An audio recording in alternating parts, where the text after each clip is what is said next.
बिस्मिल्लाहिर्रहमानिर्रहीम। To the point में मैं हूँ साजिद हुसैन। मजबूत मुस्तहकम पाकिस्तान पर हम बात करते हैं कैसे मुल्क मिल्लत की तामीर और तरक्की में अपना किरदार अदा कर रहा है। तामीर और तरक्की का सफ़र जारी है। 190 मिलियन पाउंड का जो केस था बानी PTI पर, आज तीसरी बार भी वो फैसला मौखर हो गया है। वजह क्या है, क्यों बानी PTI का फैसला मौखर हुआ है, जानने की कोशिश करेंगे। इस वक्त हमें ज्वाइन किया है, अपेक्स मेडिसिन सोसाइटी से आपका ताल्लुक़ है, चीफ ऑर्गेनाइज़र हैं अजीज़ आवान साहब ने ज्वाइन किया। खुश आमदीद कहेंगे अजीज़ आवान साहब। क्या आप सुन सकते हैं सर? आवाज़ आ रही है आपको? जी जी जी जी साजिद भाई, सुन रहा हूँ आपको। अजीज़ आवान साहब, तीसरी बार ये फैसला मौखर हो गया बानी PTI का 190 मिलियन पाउंड में। फिर दूसरी जानिब अब ये सोशल मीडिया से लेके अब सैटेलाइट मीडिया पे कुछ मुकर्रिरीन कहते नज़र आते हैं, आ गया बानी PTI जेल से बाहर आ गया और आ गया ते छा गया। तो ये सब वही बातें हैं जो एक साल पहले हो रही थी, या कुछ सदाकत भी है इसमें? सर 190 मिलियन पाउंड आज तीसरी बार मौखर हो गया, वजह क्या है? सर देखें, बात यह है कि ये कोई जज साहब जिन्होंने फैसला सुनाना है वो ही इसको बेहतर समझते हैं, और इसमें उनके कोई अपने कोई ऐसे पॉइंट होंगे। फैसला लिखते वक्त जो जज हजरात हैं उनको टाइम भी चाहिए होता है, बड़ी ऐसी चीजें आ जाती हैं, उनकी मसरूफियत आ जाती है और केसेस भी होते हैं। तो मेरा ख्याल है कि इसको गलत रंग ना दिया जाए। ये फैसला 17 तारीख को 13 की बजाय आ जाएगा, और जो लोग लुटियां डाल रहे हैं उनको सिर्फ ये मैसेज दे दें कि ये आप सिर्फ मौखर हुआ है और उस पे आप लुटियां डाल रहे हैं। लुटियां असल डालना जब ये फैसला आएगा। हाँ। बात ये है कि ये तो एक साल से कह रहे हैं जी कि कभी वो रात को आ रहा है, कभी हेलीकॉप्टर लेके उनको बनीगाला पहुंच गया है, कभी अमेरिकन सदर आ रहा है उनको लेने के लिए। इनकी यही तो चीजें हैं कि ये पाकिस्तानी अदालतों पे या पाकिस्तानी चीजों पे डिपेंड नहीं करते।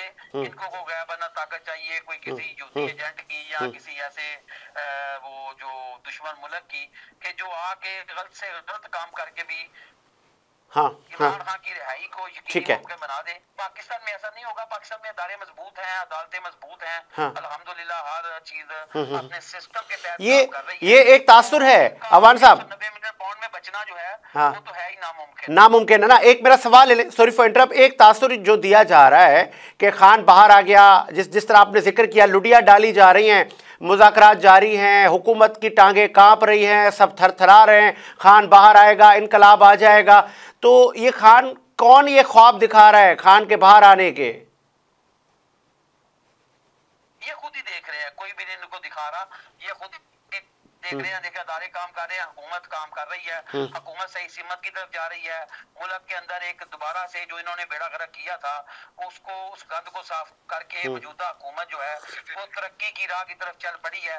दुनिया में पाकिस्तान का दोबारा एक मुकाम बनाया जा रहा है, बन रहा है, और दूसरे ममालिक से जिनसे इनकी वजह से हमसाओं से या हमारे इस्लामी मुल्कों से या दूसरे तलक़ात खराब हुए थे, वो मौजूदा हुकूमत करने में कामयाब हो गई है, और इंशाअल्लाह ताला ठीक है पाकिस्तान सही सिमत की तरफ चल पड़ा है। ये भी बताइएगा, ठीक है, ये सर ये भी बताइएगा, हुकूमत और PTI के मुज़ाकरात भी जारी हैं, अब वो तीसरे दौर में दाखिल होने जा रहे हैं मुज़ाकरात। तो बानी PTI और PTI के जो लोग हैं उनकी जो शराइत हैं, जुडिशल कमीशन 9 मई पे और 26 नवंबर पे, ये जो शराइत सामने आ रही हैं, हुकूमत मान जाएगी?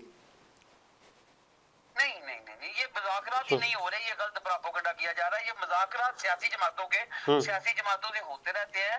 ये हो सकता है कि मुज़ाकरात की नोयत ये हो कि इनके जो तफाज़ात है कि इलेक्शन में धांधली हुई है तो कमीशन बना दिया जाए और वो कमीशन काम करके इसकी रिपोर्ट दे। बाकी रह गया मसला 9 मई का, या आप वो बात कर रहे हैं 26 की, आप नवंबर आप कर रहे हैं इमरान खान के केसेस की। ये देखिए ये संगीन नोयत के केसेस हैं, ये ऐसे खत्म नहीं हो सकते, ना ये मुज़ाकरात के जरिए खत्म हो सकते हैं। कोई माइकल आग इनको 9 मई के मुकदमा से नहीं निकाल सकता, इसलिए कि इन्होंने जो कुछ किया है मुल्क के साथ कैसे निकाला जा सकता है। और दूसरा, फिर जो कोई भी आप इस मुल्क में आके काम करें उसके बाद मुज़ाकरात करके तो आप अपने हदफ हासिल कर लें, ये इन दो चीजें मुख्तलिफ है। मुज़ाकरात सियासी जमातों से होते रहते हैं, लेकिन जो क्रिमिनल केस होते हैं वो अपनी जगह पे चलते रहते हैं, उनका इन पे कोई असर नहीं नहीं पड़ेगा और इन केसेस से, इन मुज़ाकरात के जरिए ना इमरान खान की रिहाई हो सकती है, ना को कर सकता है, ना को करेगा, ना इतनी किसी की जरूरत है कि वो 9 मई के मामले में इस तरह का कोई रिस्क ले। अगर हुआ ऐसा तो पाकिस्तान एक्स स्ट्रेटजी जो है उन्होंने हमेशा मजम्मत की है, अब हम दोबारा भी मजम्मत करेंगे। और इंशाल्लाह ताला पाकिस्तान बार के जो एक्स सर्विसमैन के लोग हैं, हमारे जो शोहदा के मुजाहिदीन है, मैं चूंकि शोहदा काउंसिल का भी चेयरमैन हूँ, तो इसलिए हमें बहुत सारे तहफ़्फ़ुज़ात है। हम तो चाहते हैं कि 9 मई का जो केस है बानी पीटीआई का, वो मिलिट्री कोर्ट में जाना चाहिए और जो सुप्रीम कोर्ट में ट्रायल हो रहा है उसमें नहीं तो आपको अभी तो फिर आवान साहब यहाँ पे फिर एक सवाल बनता है ना, अभी जैसे आपने खुद कहा कि बानी पीटीआई के 9 मई के केसेस मिलिट्री कोर्ट में जाने चाहिए, लेकिन कुछ मोअज़्ज़िज़ जज साहिबान कह रहे हैं ना कि ये कौन तयन करेगा कौन सा केस कहाँ चलना है, कौन सा कहाँ चलना है कहीं। और ये भी पीटीआई वाले बरमला कहते नजर आ रहे हैं कि बहुत सारे जजेस बानी पीटीआई पर मेहरबान हैं और हमें अदालतों से अच्छा रिलीफ मिलेगा, इंसाफ मिलेगा। असल में सर, मैं आपको हर दौर में कुछ जजों को हमेशा से, सुप्रीम कोर्ट के जजों को, मैं उनके नाम नहीं लेता, उनको तकलीफ रही है हमारे फौजी भाइयों से, ठीक है ना जी। और वो अल्लाह वास्ते उनको तकलीफ होती है कि वो ये समझते हैं कि पता नहीं ये क्या कर रहे हैं। हालांकि जो कुछ हो रहा है मुल्क के अंदर और जिस तरह की जंग दहशतगर्दी की लड़ी जा रही है, जिस तरह से फौज पाकिस्तान अपनी कुर्बानियां दे रही है, हमारे इंटेलिजेंस के अदारे जिस तरह दिन रात मेहनत कर रहे हैं, इसके ऊपर किसी को कोई शक नहीं होना चाहिए और मुल्क दिन ब दिन मजबूत हो रहा है। लेकिन ये देखें, पीटीआई के लोग तो जो भी कहें वो तो बेफजूल बातें करते हैं, उनकी बातों पे तो खैर आप मुझसे तबसरा ना लें, लेकिन जज हज़रात थोड़ी सी मेहरबानी करें। ये बड़ा अहम मसला है 9 मई का, इसके ऊपर अपनी जो राय है उसको हम उनकी राय को मुकद्दस समझते हुए उनसे तवक्को रखते हैं कि वो इस मुल्क के शोहदा की फैमिलियों के साथ और जो कुछ इस मुल्क के साथ ये खेल खेला गया, जिस तरह से अवाम और फौज पाकिस्तान को लड़ने की कोशिश की गई, आज भी वो जो बगैरत और बेहया, मैं कहता हूँ कि जितने भी गंदे लफ्ज में इस्तेमाल करूँ वो कम है। वो शहबाज गिल क्या कर रहा है, वो आदर राजा क्या कर रहा है। मैंने अभी भी DGFI को दरखास्त दी हुई है कि इनको इंटरपोल के जरिए पाकिस्तान लाओ, ठीक है। इसमें गवर्नमेंट भी थोड़ी सी सुस्ती का मुजाहरा कर रही है। ये वो लोग हैं जिनको ला के चुराहे में यहाँ पे सजाएं देनी चाहिए, जो बाहर बैठ के हमारे सिपा सरदार के खिलाफ और फौज पाकिस्तान के खिलाफ और मुल्क की इमेज को खराब करना चाहते हैं। ये कौन लोग हैं? नहीं, एक और भी हैं, एक और नाम भूल गए आप, जो कि सहाफत के लुबादे में स्पोक पर्सन हैं, इमरान रियाज साहब। तो वो तो स्पोक पर्सन हुए ना, वो भी तो बाहर जाके कुछ ऐसा ही कह रहे हैं। देखें ये जो इमरान रियाज जैसे लोग होते हैं ना, जिन्होंने यहाँ पे इमरान खान से करोड़ों अरबों रुपया खाया और अब बाहर जाके बड़े अपने आप को वो समझते हैं कि हम जो है ना हमने लबादा ओढ़ लिया है। इन जैसे लोगों की जो है ना वो पहले भी कोई अवाम में इज्जत नहीं हुई, अब भी नहीं होनी।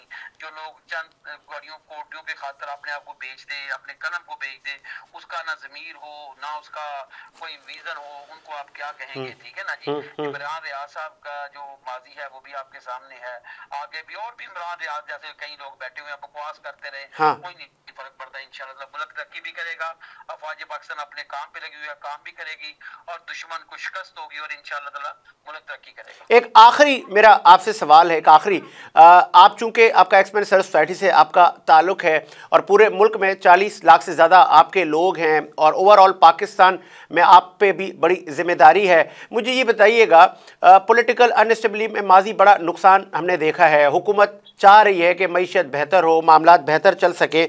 इस पूरे इसना में मुझे ये बताइएगा कि आपको लगता है कि कहीं पीटीआई कोई फिर से वबाल खड़ा कर देगी और हुकूमत फिर उनके आगे घुटने टेक देगी? बज़ाहिर ऐसा लग रहा है कि हुकूमत परेशान है या कि एवरीथिंग्स ओके, परेशान नहीं है हुकूमत, ये गलत फहमी है हमारी। हुकूमत देखिए, पहले तो साजिद भाई हुकूमत कोई परेशान नहीं है और ये परेशानी जो है ना ये पीटीआई के लोग आपको बताते हैं तो आपका दिल भी मान जाता है कि शायद ये अच्छा हुकूमत कोई परेशान नहीं, ठीक है ना इस तरह का दोबारा इनका कोई माहौल बन सकता है। हुकूमत ने पहले जरा दिया है कि थोड़ा सा नरमी से काम लिया कि हमारे अपने लोग हैं, इनके ऊपर सख्ती ना की जाए। और अब मैं आपको बताऊं कि बिल्कुल आप बेफिक्र हो जाए, इनके साथ सख्ती से निपटा जाएगा। अगर इन्होंने कोई इस तरह का मामला करने की कोशिश की, इनमें अब साथ साथ नहीं रहा, अब तो जो इनका वो रूहानी पेशवा है वो भी उधर माफी उतरनों पे आया हुआ है और ये वो लोग हैं जो अंदर माफिया मांगते हैं, बाहर बढ़ के वो गंडापुर साहब तो मिलने गए थे ना जेल में, महफूज रख के इंशाल्लाह तरक्की करेगा। इनकी किसी बातों पे यकीन ना करे, अगर इन्होंने कोई इस तरह का कोई फेल दोहराने की कोशिश की तो बहुत जूते पड़ेंगे इनको। वो गंडापुर साहब गए थे बानी पीटीआई से मिलने, आपके इल्म में होगा। देखिए गंडापुर जो है ना वो बानी पीटीआई से मिलते भी रहेंगे, बातें भी करते रहेंगे, अंदर से वो हर को यकीन भी दानी कराती रहेंगे। उन्होंने को अपनी गवर्नमेंट भी प्यारी है, उनको बानी पीटीआई भी प्यारा है। अच्छा, ठीक है, बहुत शुक्रिया आपके कीमती वक्त का। अजीज़ अवान साहब ने अपना मौक़िफ़ दिया और यही मामलात हुकूमत परेशान है नहीं है। और पीटीआई वालों को ऐसा क्यों लग रहा है कि बानी पीटीआई बाहर आ रहे हैं, बस जी आ गया शेर बाहर आ गया। लेकिन ये शेर कब बाहर आ रहा है, इस पर हम राना मोहम्मद आज़म साहब ने ज्वाइन किया है। खुश आमदीद कहेंगे राना साहब शो में। कैसे हैं? खैरियत से भजन? राना साहब, आपको ये कौन कह रहा है, आप लोग लुडियाँ डाल रहे हैं पीटीआई वाले के आ गया खान बाहर आ गया और आ जाएगा तो छा जाएगा, डोनाल्ड ट्रंप हलफ लेगा तो फिर एक फ़ोन करेगा तो बानी पीटीआई जेल से बाहर आ जाएंगे। ये कौन आपको झूठे इन्वर्टेड कॉमास में ख्वाब दिखा रहा है, राना मोहम्मद आज़म? जी अस्सलाम वालेकुम, बिस्मिल्लाहिर्रहमानिर्रहीम। ये आपका नाम तो भी देखिए जी, पहली बात तो यह है कि खान साहब ने साफ कह दिया वो अल्लाह की ज़ात पे यकीन रखता है और किसी शख्स पे उसको यकीन नहीं है, ना किसी पे भरोसा है कि वो मुझे बाहर निकालेगा। और खान साहब जब चाहे वो बाहर आ सकते हैं। कैसे आ सकते हैं? कैसे बाहर आ सकते हैं जब चाहे? कैसे? उनके पास कोई जादू का चराग है, वो ऐसे रगड़ेंगे बाहर आ जाएंगे? देखिए जी, वो साजिद साहब वो यजीदी कुव्वतों के सामने झुकना नहीं चाहते। वो अपने नजरिए पे, अपने कौल पे खड़े रहे, कायम है। उन्होंने कहा कि ठीक है आप ऐसे करेंगे, 9 मई और 26 नवंबर का जुडिशल कमीशन बना दें, तहकीकात करवाएं। मगर हमें पता है कि ये यजीदी कुव्वतें जो है ये ऐसा नहीं करेंगी, उससे भाग रही हैं। तो मैं ये समझता हूँ कि इंशाल्लाह ताला कुछ दिन बाद देखेंगे फतह फिर भी हक और सच की होगी इंशाल्लाह ताला। नहीं तो 9 मई पे कैसे खान साहब कह रहे हैं? खान साहब की तो नहीं चलेगी ना, इदारों की चलेगी, एविडेंस चलेंगे, उनको सज़ा हो जाएगी 9 मई पे गालबन। यही जो कानूनी माहिरीन कहते हुए नज़र आते हैं कि 9 मई में खान साहब का बचना नामुमकिन है। देखिए ये बात है कि उनकी चट भी अपना है, पट भी अपना, उनका अदालतें भी उनकी हैं। ते फिर तुसी भी मान जाओ ना राणा साहब, ते तुसी भी मान जाओ कि हाँ असी गुनाह किते ने। नहीं अल्हम्दुलिल्लाह हम सही है, तो इसलिए तो हम मुतालबा कर रहे हैं कि अब 9 मई और 26 नवंबर को जो इन्होंने क़यामत ढाई है नहायते लोगों पे, जो डायरेक्ट फायर मार के शहीद किए हमारे लोगों को, तो कमीशन क्यों नहीं बना दे? अगर हम कमीशन बन जाएगा चलो हमारी ख्वाहिश भी पूरी कर दें। नहीं तो बार बार आपकी ख्वाहिशें नहीं चलेगी ना राणा साहब। नहीं अभी तो हमारी कोई ख्वाहिश पूरी नहीं हो रही, अभी तो पीटीएम टोला जो है चले तो फिर ये तो फिर नहीं तो आप देखें ना, आप टीवी पर कहते हैं पीडीएम टोला और फिर आप अंदर ही अंदर रजाई के अंदर आपकी ऐसे हाथ पांव जोड़ रहे हैं, आप लोग मुज़ाकरात कर रहे हैं, आप लोग माफिया तरले कर रहे हैं और दूसरी तरफ आप बाजू आस्तीने चढ़ाते हैं। तो ये मुनाफिकत नहीं है राना मोहम्मद आज़म?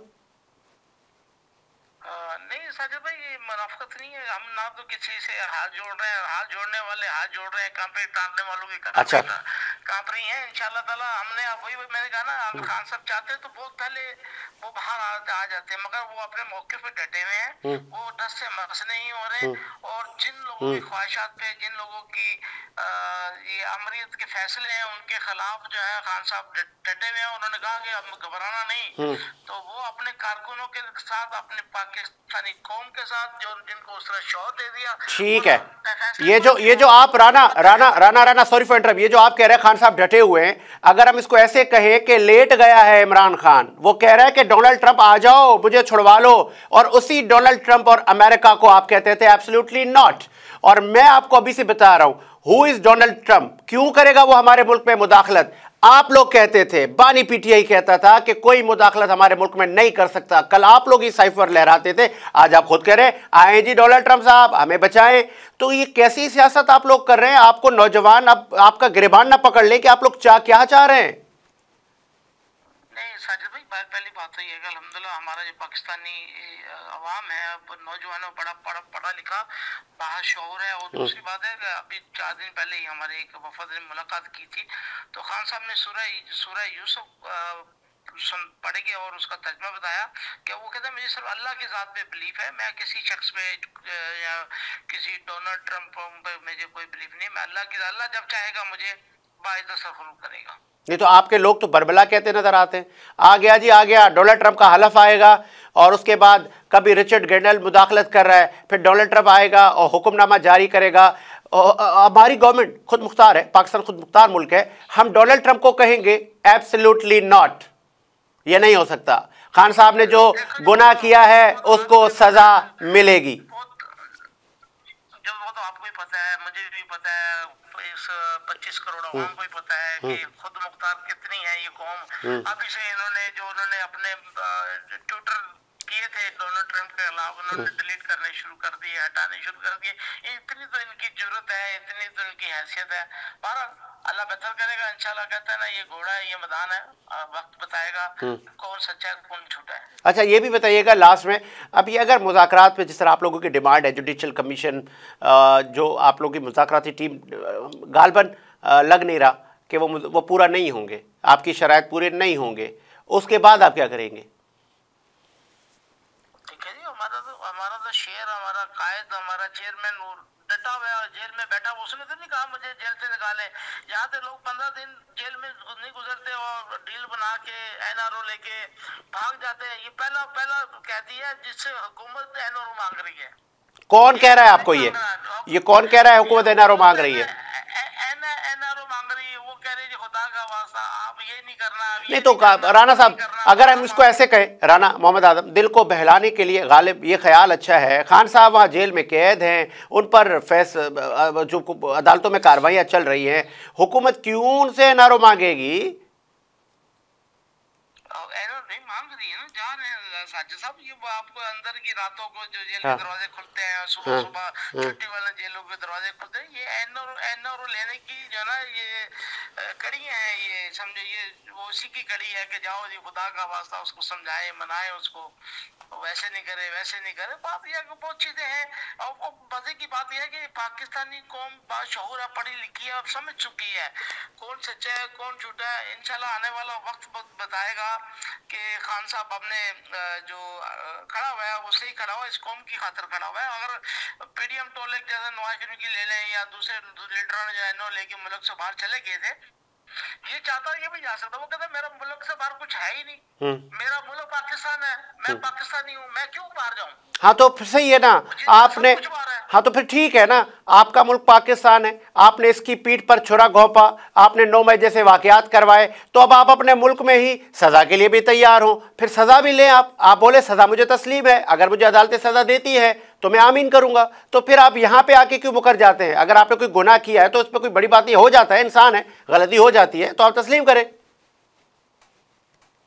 गलतियां बिल्कुल इंसान से होती हैं, बिल्कुल साजिद साहब आप बिल्कुल सही, गलतियां इंसान से होती हैं। एक वो ना करदा गलती की सजा जो ना उसको हम तस्लीम नहीं कर रहे हैं। खान साहब को इस्लामाबाद हाई कोर्ट से किस तरह से गिरफ्तार किया, अगवा किया, उसको वहां से शीशे तोड़ के और उसी में उनको 9 मई के मकदमात बनाए, उसमें कई मकदमात में उनको जमानतें मिली। जज ने बोला जब एक शख्स जेल में बैठा हुआ है और उसके खिलाफ दो डबल सेंचुरी हो गई है एफआईआर की, तो ये जातियां जो है ये मैं और आप नहीं कर रहे हैं, ये जो लोग कर रहे हैं इंशाल्लाह ताला आज जो बोया कल उनको काटना पड़ेगा इंशाल्लाह ताला।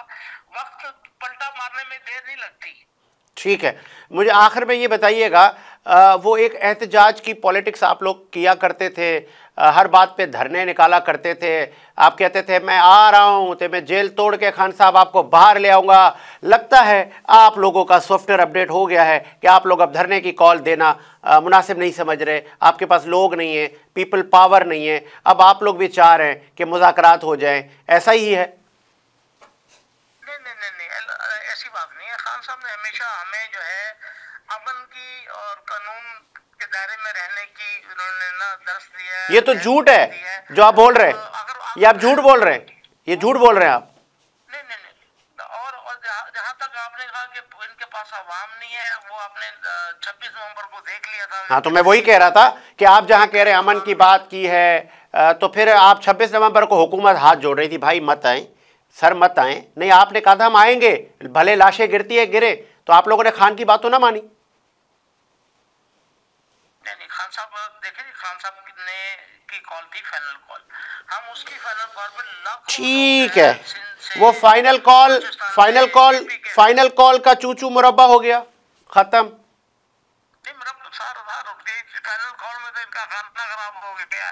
पूरी दुनिया चले तान कर रही है, पूरी दुनिया कह रही गोली क्यों चलाई भाई, गोली क्यों चलाई, गोली क्यों चलाई, बता तो दो गोली क्यों चलाई अवाम के ऊपर। एक नहते सिविलियन लोग थे जो एहतजाज करने के लिए आए थे, आपने डायरेक्ट उन्होंने लाइटें बंद करके ऊपर से गोलियां मार दी, सैकड़ों लोगों को शहीद कर दिया और सैकड़ों जख्मी हो गए। तो ये इनके लिए पूरी दुनिया में लानतान हो रही है। ये आप इनको उसका जवाब देना मुश्किल हो गया। ये फाइनल कॉल का तो नतीजा है। वो कहाँ है, लाशें कहाँ है?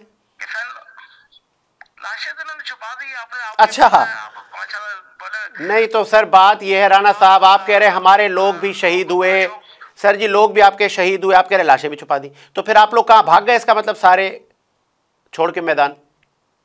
नहीं मैदान छोड़ के नहीं भागे, हम तो वहीं थे। तो वो लाशें कहाँ हैं काफी लोग जो आप इल्जाम लगा रहे हैं? जब इतने सैकड़ों लोग वहाँ पे शहीद हो गए, सैकड़ों जख्मी हो गए और फिर बाद में इन्होंने गाड़ियों को आग लगाई, गाड़ियां तोड़ दी, चले जो ठीक हो गया, एम्बुलेंसों को रोक के उनको गोलियां मारी। ये सोशल मीडिया आपका दिखा रहा है, मगर हमारा प्रिंट मीडिया और इलेक्ट्रॉनिक्स मीडिया कभी नहीं ये चीजें दिखाएगा। वो पेड वर्कर है, ये पैसे उनको मिलने, मीडिया हाउसेस जितने भी हैं उनको पैसे फंड मिल रहा है, वो कभी नहीं ये चीजें दिखाएंगे। मगर सोशल मीडिया में चीजें मौजूद है, सबूत मौजूद है, ठीक है को रोक के गोलियां मारेगी। ओके ओके ओके ठीक है बहुत शुक्रिया आपके कीमती वक्त का। राना आज़म ने अपना मौक़िफ़ दिया और इसी उम्मीद के साथ मेरा मुशाद रहे। मुझे साजिद हुसैन को इजाज़त दीजिए, मुलाकात होगी नए प्रोग्राम के साथ। अल्लाह हाफ़िज़।